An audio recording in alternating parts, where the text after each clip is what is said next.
नमस्कार, मैं अभिषेक उपाध्याय। आप देख रहे हैं टॉप सीक्रेट। देश की राजनीति में एक बहुत बड़ा राजनीतिक भूचाल आ गया है और वो इसलिए क्योंकि मोदी सरकार ने जाति जनगणना कराने का ऐलान कर दिया है। जिस बात को लेकर के विपक्ष शुरू से मांग कर रहा था, लेकिन मोदी सरकार तैयार नहीं थी, आखिरकार उसने उसका ऐलान कर दिया है। अब आप ये सोचिए कि इस ऐलान का सबसे नजदीकी असर कहां पड़ने जा रहा है। आप सोच रहे होंगे बिहार, क्योंकि बिहार में इस साल के आखिर में चुनाव हैं। मगर उससे भी पहले इसका असर पड़ने जा रहा है उत्तर प्रदेश में। और उसकी वजह यह है कि उत्तर प्रदेश में एक बार तो जाति जनगणना हो ही चुकी है। मैं बात कर रहा हूं साल 2001 की। उस समय बीजेपी की ही सरकार थी, राजनाथ सिंह सूबे के मुख्यमंत्री थे और हुकुम सिंह पैनल उन्होंने गठित किया था, जिसने कि ये जनगणना की थी कि यूपी में कौन सी जाति कितने फीसदी है। और वहीं पर सवाल खड़ा हो गया था कि यूपी में राज कौन करेगा।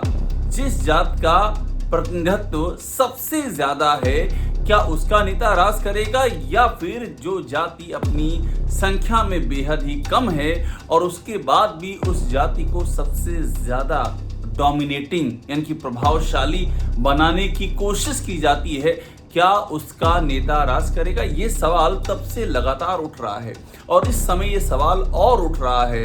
जाति जनगणना के बाद उत्तर प्रदेश में सबसे बड़ा यक्ष प्रश्न यही है कि क्या यूपी में योगी आदित्यनाथ इस फार्मूले के तहत सीएम बने रहेंगे।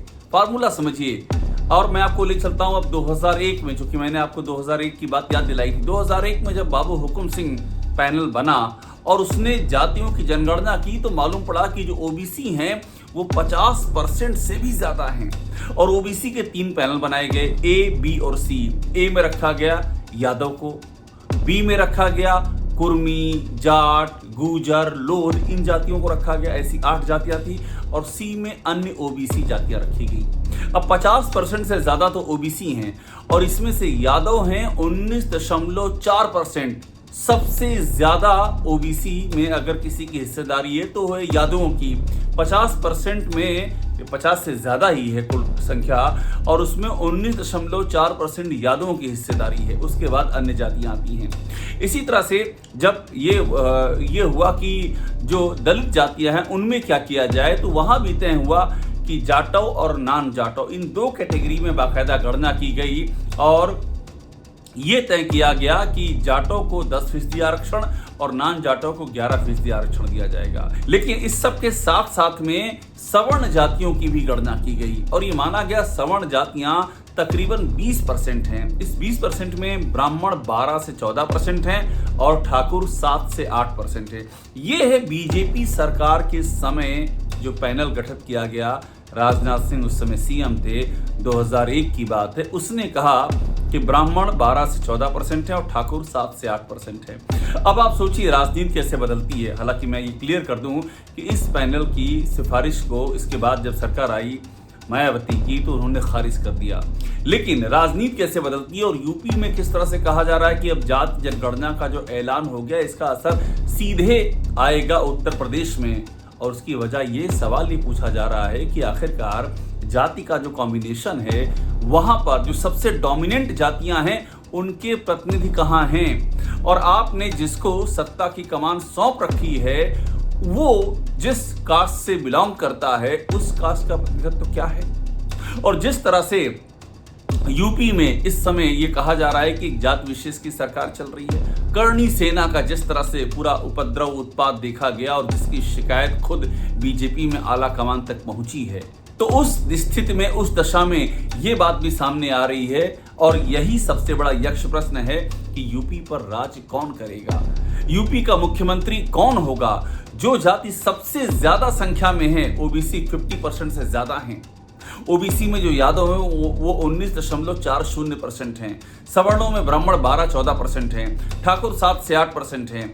तो एक तो ये कॉम्बिनेशन जो है ये बड़ा ही असहज कॉम्बिनेशन है इस लिहाज से कि आपने किसको बिठा रखा। और बीजेपी में आज भी चर्चा होती, साल 2017 में जब बीजेपी सत्ता में आई तो केशव प्रसाद मौर्य बीजेपी का चेहरा थे।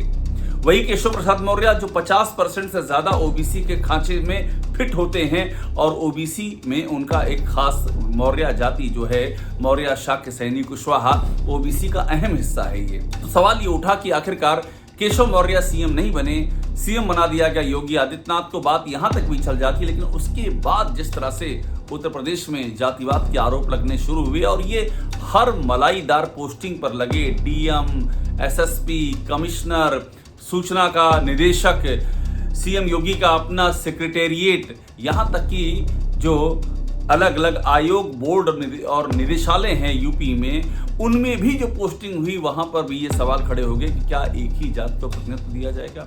अभी हाल ही में अखिलेश यादव ने सवाल खड़े किए कि थानों में किस तरह से सिंहराज है, एक जात विशेष के लोग थानों में राज कर रहे हैं, उनको मलाईदार पोस्टिंग दी गई है। तो सवाल यहां खड़ा होगा कि एक तो आप डोमिनेंट कैटेगरी में नहीं हैं, संख्या के हिसाब से आप कम हैं, और दूसरी बात ये है, चलिए ये मानते हैं कि प्रशासनिक क्षमता में जात के कॉम्बिनेशन को न्यूट्रल भी किया जा सकता है, लेकिन क्या एक राजा से, एक मुख्यमंत्री से यह अपेक्षा की जाती है कि जब वो सत्ता में आए तो उसकी जाति का बाहुल्य ऐसा हो जाए कि दूसरी जातियों के साथ में नाइंसाफी की बात सामने आने लगे, और ये बात इतनी ज्यादा गहरा जाए कि खुद उसकी पार्टी से ही आवाजें उठने लगी कि ये तो बहुत हो गया है।